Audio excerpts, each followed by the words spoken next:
Kamusta mga kasama? Karungtak na atong hatagan og pagtagad ang pulong sa Ginoo sa Tito kapitulo 2, bersikulo 3 ngadto sa 4. Ug tudloi usab ang hamtong nga mababayi nga kinahanglan nga maayo ang ilang paggawi isip mga tumutuo sa Dios.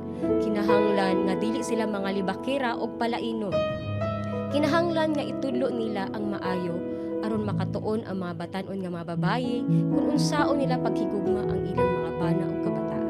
Dunay panultihon nga you cannot give what you don't have. Busa, kitang tanan, kinahanglang magkat-on sa pulong sa Ginoo in order for us to be equipped.